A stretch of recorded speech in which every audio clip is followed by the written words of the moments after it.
আসসালামু আলাইকুম। আমার দেশবাসী, আমি তেমন ভাবে কথাও করতে পারি না। আমার সরু সরাই কবার দিলা আমি কই হালাম। আমি মূর্খ লোক, বেদফি মাফ করবেন, আমার ভুলচুল হইলে মাফ করবেন। যাই হোক, আমি হর্ষব বিলাল ভাই লগে সকালবেলা থেকে কথা কওয়ার জন্য খুবই চেষ্টা করলাম। এই হোয়াটসঅ্যাপে যায়, হোয়াটসঅ্যাপ না রে, মেসেঞ্জারে যায়।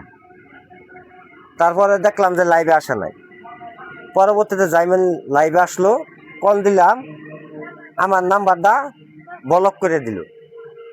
আচ্ছা, যাই হোক, আমি নারায়ণগঞ্জের তাজুল ইসলাম তাজুল ভাইকে পরে যায়, সে লাইভে আছে। আমি পরবর্তীতে অন্য রিং দিয়েছি। যাই হোক, ও রিংটা ধরছে। যাই হোক, ভালো লোক একটা। যাই হোক, বিলাল ভাই যখন ফোন ধরছে না, আমার বড় ভাই আজ যদি ওর ভাই যদি বিপদে পড়তো তাহলে অবশ্যই ফোন ধরতো, বা ওর চাষা যদি বিপদে পড়তো অবশ্যই ফোন ধরতো। ওর যদি একটা বোন বিপদে পড়তো অবশ্যই ফোন ধরতো। কারণ টাকা হয়ে গেল গা, মানুষের পরিবর্তন পাল্টা যা। যাই হোক, আমি বেশি কিছু কইতাম না। ও ভাইরাল লোক, আমার বড় ভাই, আমি আল্লাহ শ্রদ্ধা করি, অসুবিধা নাই। ফোন ধরছে না কিছু হইছে না, আমি তার জন্য বিরক্ত না।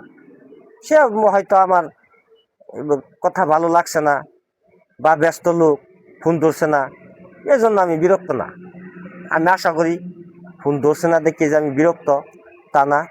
আমি দোয়া করি ও বড় হয়েছে, আরো বড় হোক। তাজল ভাই আমার ফোনটা ধরছে, অসুবিধা নাই। মানুষ ফোন হইলে আপদ বিপদের লাগিয়া। কারণ ভিডিও দেখবা যায়, ধাক্কা মারি না যায়, ধাক্কা মারলে আমার কথাগুলো আপনারা বুঝবার হইতেন না, হয়তো আমার ভিডিওটা লম্বা হইতেছে। কারণ মানুষ যদি, আমি বাইসা যদি আইজা গাড়ি অ্যাক্সিডেন্টে বইরা থাকি, ওখানা নাম্বারটা হচ্ছে বিল্লাল বাড়ি আছে, বা তাজল বাড়ির নাম্বারটা আছে, জনগণে কল দিছে, তাইলে কিন্তু মোবাইলে আহুত বিহুতা লাগিয়া ফোনটা ধরার উচিত। আমি ভাই এখন কথা কইলাম, আমার যদি ভুল হয় আপনারা ক্ষমা দৃষ্টিকে দেখবেন। এই বলে আমার কথা এখানে শেষ করলাম। আসসালামু আলাইকুম।